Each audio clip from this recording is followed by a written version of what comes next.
Diz assim, Joel 2, a partir do verso 12.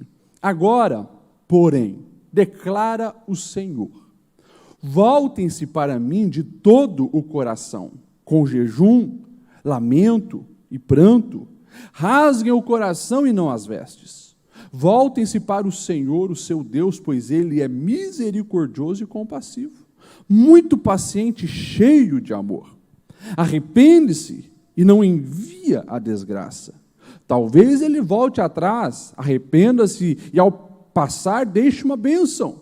Assim vocês poderão fazer ofertas de cereal, ofertas derramadas para o Senhor, o seu Deus.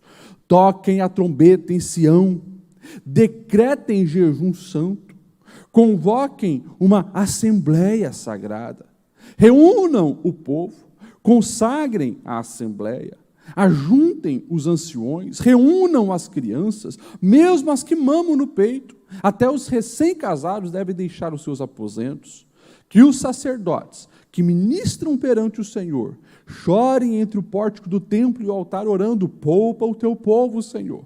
Não faças da tua herança objeto de zombaria e de chacota entre as nações. Porque se haveria dizer entre os povos, onde está o Deus deles? Amém? Até aqui.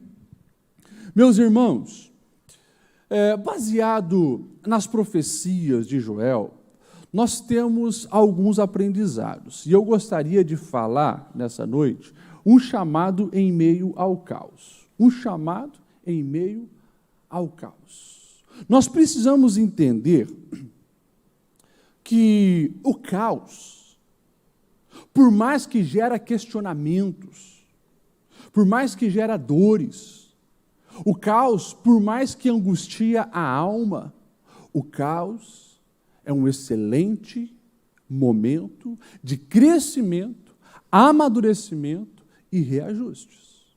O caos pode ser uma grande escola e uma das maiores oportunidades, talvez, de aprendizado. Por isso, nos momentos de dor, nos momentos de angústia, seja da nossa vida pessoal, ou no momento como o mundo passa agora, nós precisamos estar em sintonia com os céus, porque Deus continua se movendo, Deus continua sendo Deus soberano, Deus continua cumprindo os seus propósitos, e nós precisamos entender a maneira que o Senhor está agindo, para que nós venhamos também estar em sintonia com Ele para esse tempo. Amém? Quando nós olhamos para o profeta Joel, ele é um profeta, não sei se você já estudou sobre o profeta Joel, não tem muita informação sobre ele. O texto já começa ali no capítulo 1, falando pouca coisa, falando então que ele era filho de Petuel. O nome, Joel, significa Jeová é Deus, mas até os estudiosos da Bíblia, os teólogos, têm dificuldade em encaixar perfeitamente um período onde esse profeta existiu e profetizou. Nós sabemos sim que está entre 800 a 400 antes de Cristo, e ele se levanta com uma mensagem muito forte para o povo de Deus, para o povo que servia ao Senhor, contra também algumas nações que haviam prejudicado o povo do Senhor, como Tiro, como Sidom, como os fenícios, como o Egito. Ele traz uma mensagem muito forte, mas nós precisamos hoje fazer uma leitura de todo esse livro, aplicando na nossa vida, na nossa realidade, nos momentos caóticos, quem sabe, nós temos passado aí nesses 2 anos de pandemia. Então, eu gostaria aqui de destacar alguns chamados de Deus para a nossa vida. Se você pegar desde o capítulo 1, você vai ver Deus executando um chamado à realidade, um chamado a nós nos conscientizarmos sobre o que está acontecendo. E no capítulo 1, você então vai ver justamente o profeta falando, olha, vocês não têm reparado a perda enorme nas colheitas? O verso 4 do capítulo 1, ele vai dizer assim, o que deixou o gafanhoto cortador, comeu o gafanhoto migrador. O que deixou o migrador, comeu o gafanhoto devorador. O que deixou o devorador, comeu o gafanhoto destruidor. Ou seja, ele está dizendo, vocês não estão percebendo? Tem uma perda enorme nas colheitas, e claro, era uma sociedade agropastoril, ou seja, eles dependiam da agricultura para tudo. Todas as coisas estavam vinculadas com a agricultura, até mesmo o pastoreio dos rebanhos, porque se você não tem nada para oferecer para os rebanhos comer, daí tudo está um caos. Então, assim, ele começa a chamar, olha para as colheitas. Vocês não percebem que nós tivemos ondas de gafanhotos? E essa era uma praga que naquele tempo assustava. A praga dos gafanhotos não apenas comprometia, digamos assim, a mesa no dia a dia da alimentação do povo, mas comprometia toda a economia de uma nação inteira. E ele chama as pessoas, dê uma olhada no que está acontecendo, porque assim, não foi só um exército de gafanhotos que veio. Veio 1, veio 2, veio 3, veio 4. Ele vai dizer que pelo menos 4 ondas, e destruiu praticamente tudo o que eles tinham, gerando um enorme caos. Daí ele continua dizendo, mas se não bastasse os gafanhotos, no verso 12 do capítulo 1, ele vai dizer, vocês não perceberam que os rios também secaram? A vide se secou, a figueira murchou, a romeira também, a palmeira e a macieira, todas as árvores do campo secaram e já não há alegria entre os filhos dos homens. Olha só o caos instalado. Onde ele olha para todas as pessoas, você não vê sorriso, você não vê brilho nos olhos, você vê as pessoas oprimidas, as pessoas angustiadas, as pessoas sofrendo. Esse era o contexto. No verso 19 do capítulo 1, ele vai dizer assim, observem como o fogo consumiu os pastos do deserto e a chama abrasou todas as árvores do campo. Os rios secaram, os gafanhotos comeram, o fogo então veio, porque ficou muito seco, consumiu todas as coisas, e daí, se não bastasse, no 18 ele vai dizer como isso já prejudicou todas as áreas.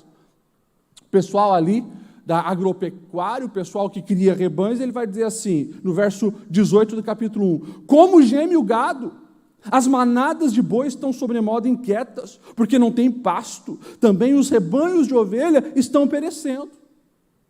E daí, ele vai dizer, se não bastasse, olha para as nossas realidades familiares, verso 11 do capítulo 1, envergonhai-vos lavradores, uivai vinhateiros, sobre o trigo e sobre a cevada, porque pereceu a messe do campo. Ou seja, os trabalhadores do dia a dia estavam também sofrendo, angustiados, eles bradavam de amargura, porque não tinha como colocar o pão na mesa.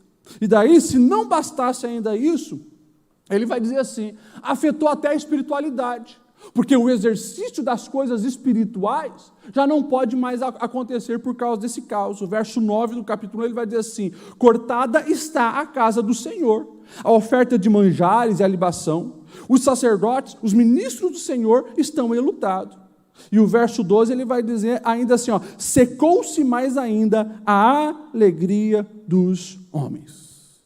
Gente, Deus levanta o profeta Joel no meio do caos para alertar as pessoas a enxergar o caos. Mas, pastor, eles estão sofrendo, eles estão angustiados, não tem mais, parece, nem comida para eles direito. Será que Deus ainda precisa fazer esse chamado à consciência? Sim, porque Ele está dizendo, ei, Deus não perdeu o controle. Se Deus está permitindo isso, há um aprendizado para cada um de nós. Então, estejam atentos aos fatos e não se distraiam com outras coisas para que nós venhamos entender o recado dos céus. Nos nossos dias, meus irmãos, nós podemos dizer que vivemos um dia muito parecido com tudo aqui o que o profeta ele está profetizando. Só que talvez mais do que nunca no nosso tempo, a força do mundo tenta camuflar o caos que está instalado. Sempre procurando nos distrair com alguma outra coisa. E a gente vive a vida sem, muitas vezes, perceber como a humanidade está indo a passos largos para o abismo, para o inferno. É só você fazer uma avaliação lógica da moralidade, do respeito, do amor, das virtudes espirituais, de acordo com a fé cristã, você percebe que...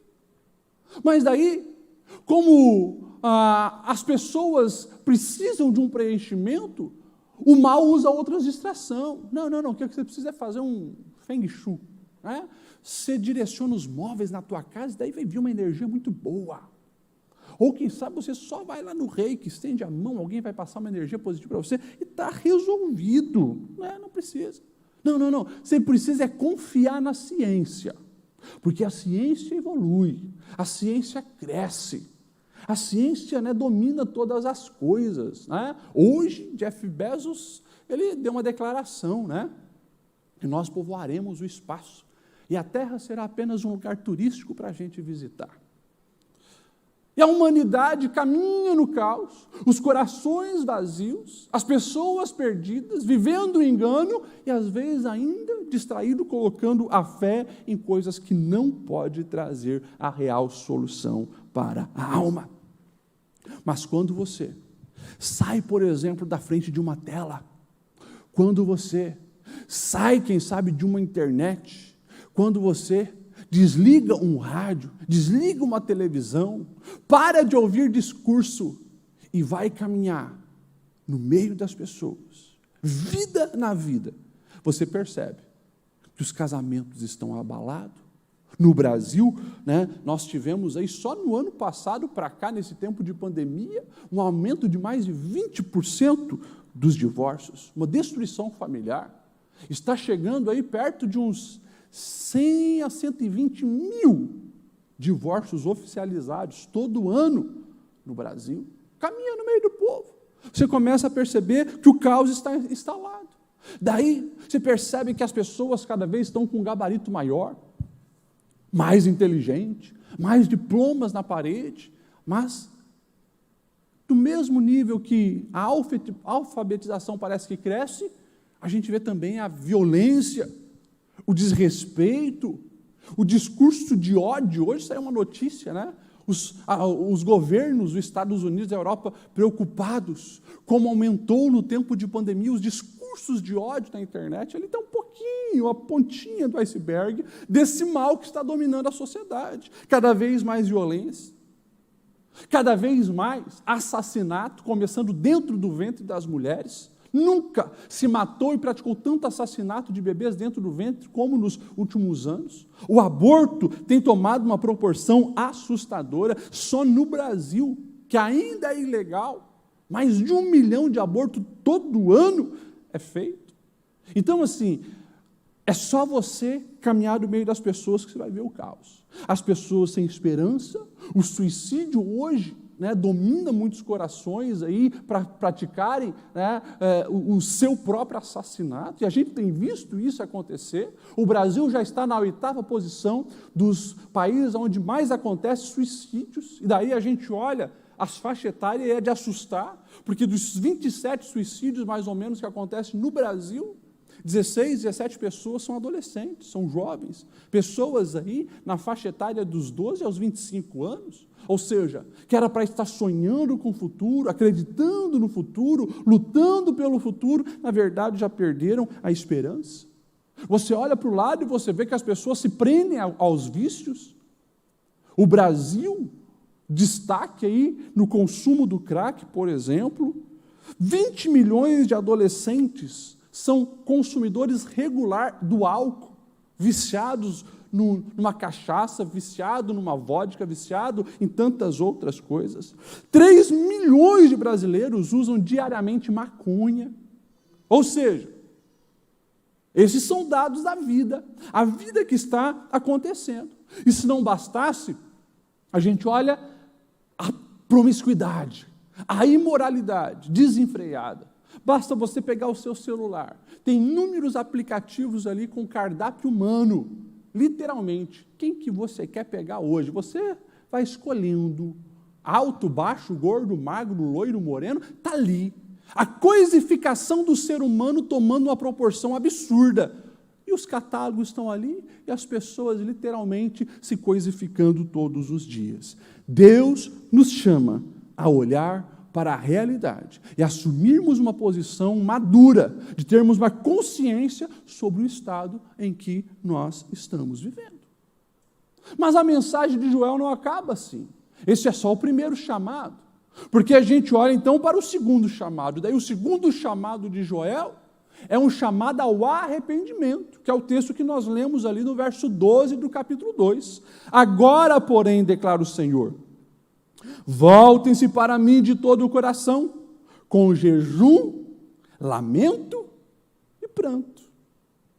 Ou seja, ao mesmo tempo que Deus está nos trazendo a consciência do caos, Ele está dizendo, é possível mudar isso. E tudo começa com um arrependimento genuíno. Lá atrás, na edificação e consagração do templo, Salomão já disse, o famoso, Crônicas 7 e 14, se o meu povo, que se chama pelo meu nome, se humilhar e orar e buscar a minha face, se afastar dos maus caminhos, dos céus, eu ouvirei, perdoarei os seus pecados e sararei a sua terra.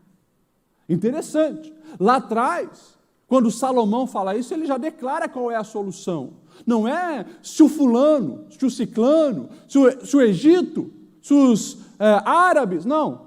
Se o meu povo, diz o Senhor, começa com essa consciência de quem nós somos e o nosso papel naquele momento. E aqui é interessante, Joel, ele vai usar algumas expressões bem claras. A expressão é, toque trombeta em Sião. Toque trombeta em Sião. O que é Sião? Monte de Sião. O monte que está lá em Jerusalém. A cidade do Senhor. Ou seja, toca a trombeta, tocar a trombeta é um alerta. Então é uma convocação, um chamado para o povo de Deus. E isso precisa nos trazer a consciência que esse chamado de consciência e de arrependimento que Deus nos faz é para a igreja, é para o povo de Deus. Hoje nós somos o povo de Deus.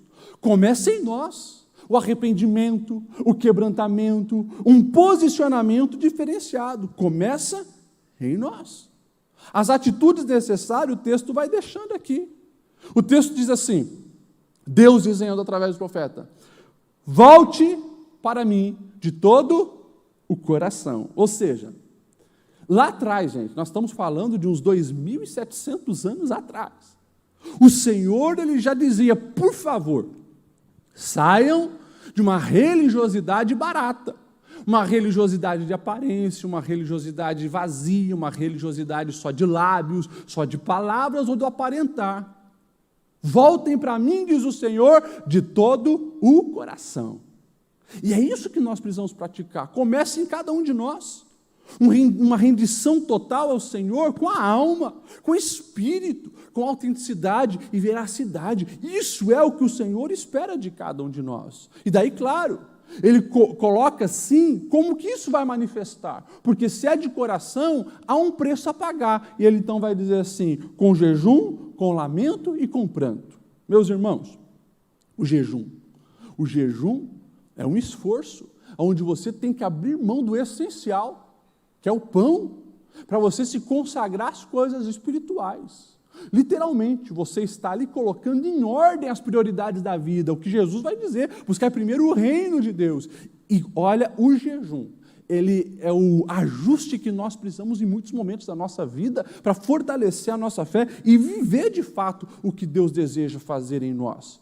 Jejum, meus irmãos, muda as situações. E claro, o jejum sempre é um treinamento, para que você também vença as tentações, porque se eu tenho domínio sobre aquilo que é essencial, eu também daí consigo facilmente controlar o que é supérfluo. Agora, quando não se tem domínio, qualquer tentação te leva. Um sábio escritor dizia, quem jejua tem mais pressa em acertar a sua vida com Deus do que saciar as necessidades do corpo. E com jejum ele vai dizer, lamento e pranto. Ou seja, um quebrantamento de alma.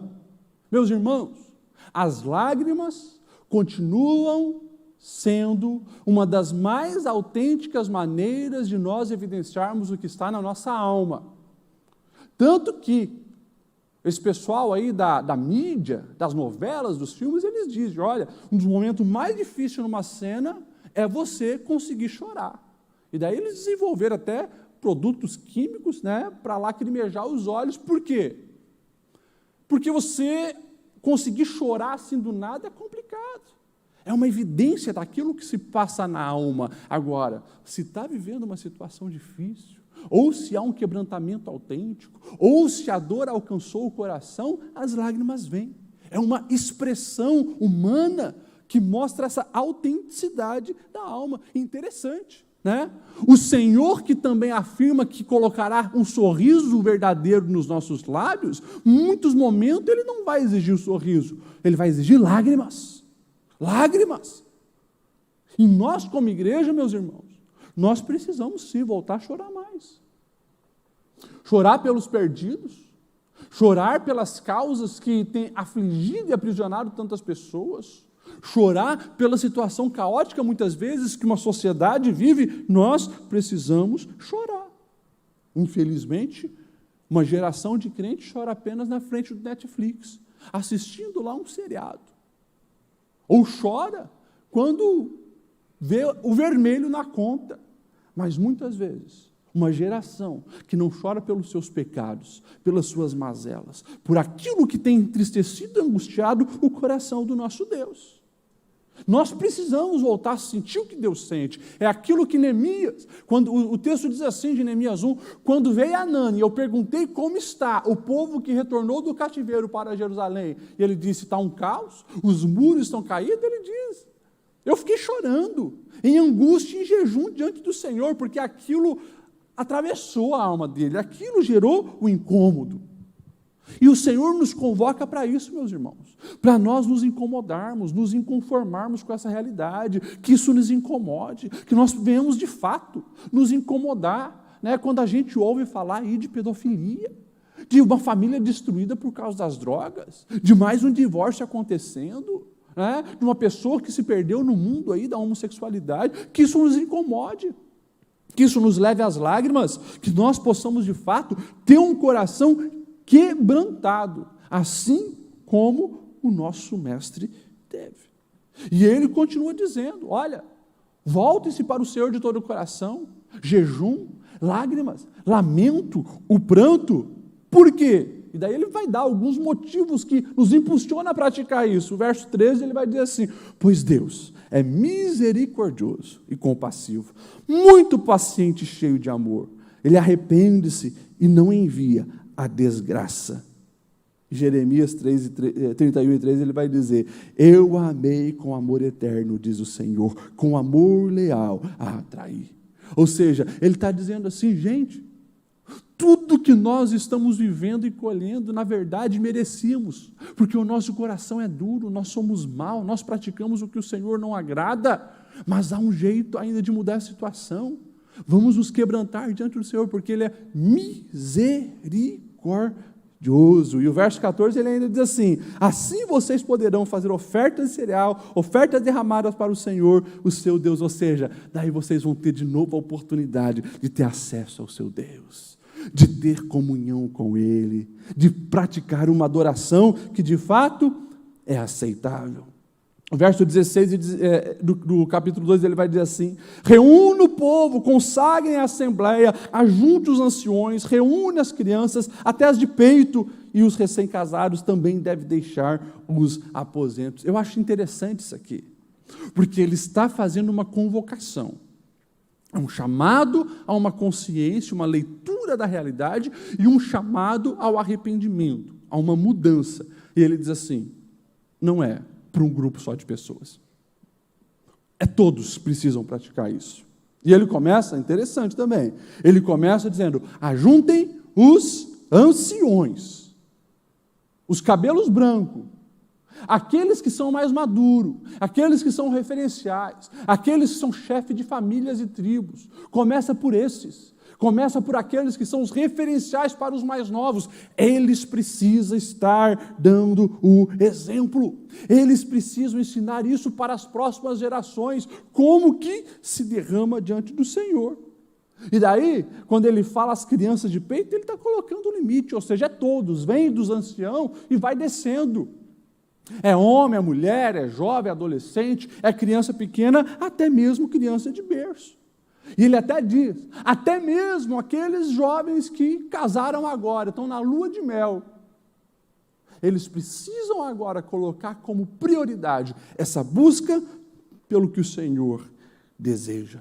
E claro, ele também, usado pelo Senhor, dá um chacoalhão na liderança. O verso 17 diz que os sacerdotes que ministram perante o Senhor, chorem entre o pórtico do templo e o altar, orando para que Deus poupe o povo. Começa também a liderança sendo convocada. Chore diante do Senhor, clame pela misericórdia. Meus irmãos, se você sair daqui entendendo isso que eu vou falar, eu já saio também feliz, porque você compreendeu o que Deus espera de nós. O que é, pastor Lediel? A solução para o caos que o mundo vive não está no governo, não está nos poderosos empresários, não está nos magnatas, não está nem na escola. A solução está no povo de Deus. A solução está com a igreja. Nós somos representantes do Senhor nessa terra e Deus conta conosco.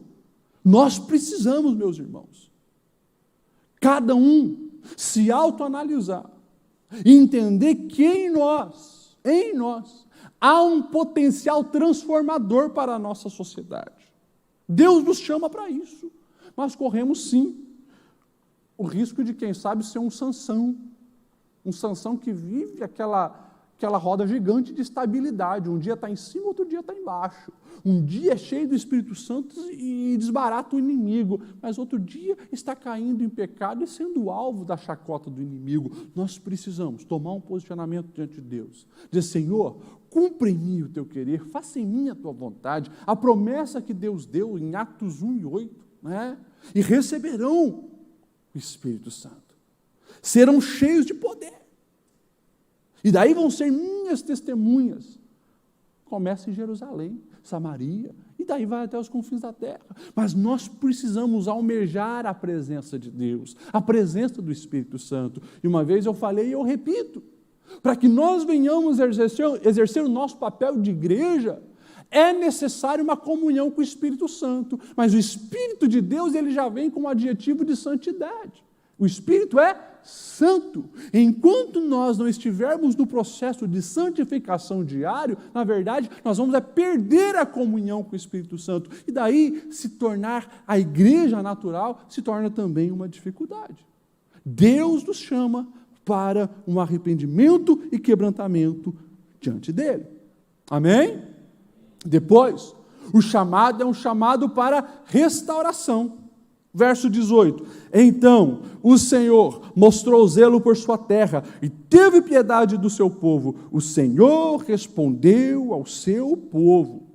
E daí, interessante, quando acontece o arrependimento, o quebrantamento, o povo de Deus se posiciona como solução, todas as áreas são afetadas. Ele vai dizer aqui no verso 19, o Senhor respondeu ao seu povo, eu estou enviando trigo, vinho novo, azeite, o bastante para satisfazê-los plenamente, nunca mais farei de vocês objeto de zombaria para as outras nações. Olha só, um Deus que a partir do momento que nós nos posicionamos, ele começa a agir de maneira sobrenatural. E começa a suprir as necessidades que estavam ali carentes. Depois ele vai dizer no verso 23, sobre a chuva, o povo de Sião, alegre-se e regozije no Senhor o seu Deus, pois ele dá as chuvas de outono, conforme a sua justiça, e ele envia muitas chuvas, a de outono e a da primavera, como fazia antes.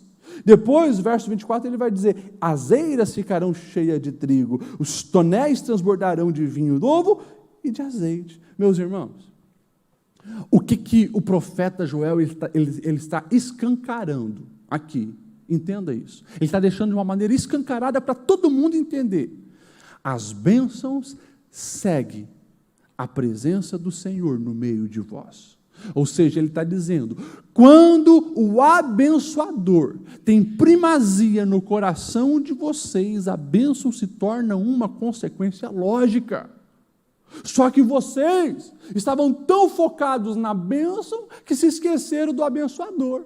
Romperam a ligação com Deus, praticaram o que não devia. Então, faça agora o caminho do retorno, o caminho do arrependimento, o caminho da busca pelo Senhor, o caminho do quebrantamento e, quando vocês estiverem bem com o abençoador, as bênçãos vão chegar sobre a vida de vocês.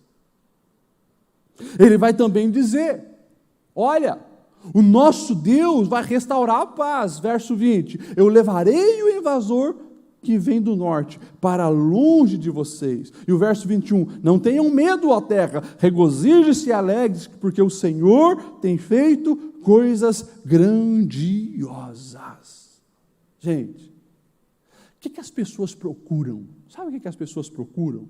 Até mesmo aqueles que estão mergulhados no mais vil pecado, elas procuram plenitude, alegria, esperança, satisfação. Muitos, se você sair na rua 15 hoje, perguntar assim, ó, o que mais você gostaria de ver nessa vida? A pessoa vai responder, olha, eu queria ter paz. Paz na minha vida, na minha alma, paz no mundo. E o texto aqui está dizendo, quem que é o dono da paz? Quem é aquele que gera a verdadeira alegria, que é uma alegria que vem de dentro para fora? É o nosso Deus. É aquilo que o salmista já ia dizer no Salmo 91, do 3 ao 8, né, sobre o agir do Senhor para gerar a segurança que a nossa alma carece. Ele diz assim, pois é o Senhor que te livrará do laço do passarinheiro e da peste perniciosa. Ele cobrir-te-á com as suas penas e sobre as suas asas estará seguro. A sua verdade é pavês e escudo. Não te assustará do terror noturno e nem da seta que voa de dia, nem da peste que se propaga nas trevas e nem da mortandade que assola ao meio-dia. Caiam 1000 ao teu lado, 10.000 à tua direita, mas tu não serás atingido. Assim diz o Senhor. Porque quando Ele está presente, a paz domina a nossa alma. Mesmo que as pessoas possam ao nosso redor não estar bem, em Cristo estamos seguros. Depois, ele continua dizendo ainda nesse chamado de restauração, uma restauração espiritual. O verso 28 e 29 do capítulo 2 de Joel, ele vai dizer assim, e depois disso, eu derramarei o meu espírito sobre todos os povos, os seus filhos e vossas filhas profetizarão, os vossos velhos terão sonhos, os jovens terão visões, até sobre o servo e as servas eu derramarei do meu espírito. Meus irmãos, é aquilo que eu falei, a presença do Espírito Santo é o antídoto contra todas as coisas ruins que a vida tenta nos sobrecarregar, contra os vírus malignos que nos assolam. Tem um antídoto do Espírito Santo. É a presença dele que nós precisamos buscar, a presença dele que nós devemos almejar, porque a promessa, o Senhor prometeu, e lá na frente Pedro vai dizer, não, vocês estão pensando que esse povo aqui em Jerusalém está bêbado? Não, é a profecia de Joel. O Deus Todo-Poderoso está enchendo a terra com o seu Espírito. E isso é lindo, meus irmãos, porque nós não estamos falando de uma força como alguns dizem. O Espírito Santo não é uma energia como alguns entendem. Não, o Espírito Santo é uma pessoa onipresente, está aqui conosco, mora em nós, está contigo quando você vai trabalhar, está contigo no carro, na escola, na faculdade. O Espírito Santo está contigo. Você está na cozinha, o Espírito Santo está contigo. Alguém falou mal de você, o Espírito Santo está contigo. Alguém está te perseguindo, o Espírito Santo está contigo. Tem alguém tentando fazer mal, o Espírito Santo está contigo. Ele é consolador, que consola no momento da dor, mas Ele é o professor perfeito, porque Jesus vai dizer, olha, Ele estará lembrando vocês de tudo que eu ensinei. É no dia a dia, é na caminhada, é as decisões a seguir. Ou seja, se nós de fato valorizássemos mais a presença do Espírito Santo, a gente não se angustiaria para tomar decisões. Pastor, mas é uma decisão muito importante, ok. Mas o Espírito Santo, Ele é Deus. Ele sabe de todas as coisas, já está no amanhã. Se você consultar o Espírito Santo, Ele vai te conduzir às escolhas certas, às escolhas sábias, em todas as áreas da nossa vida. E é por isso que nós precisamos o quê? Valorizar a presença do Espírito Santo todos os dias. Como que eu faço isso, pastor Lediel? Mantendo uma comunhão com Ele, relacionamento com o Espírito Santo. Converse com o Espírito Santo, fale com o Espírito Santo, consulte o Espírito Santo, desvia-se do mal porque Ele é santo, e quando nós nos abraçamos com o pecado, o Espírito Santo se afasta. Assim, nós vamos, de fato, viver tudo aquilo que Deus tem reservado para as nossas vidas.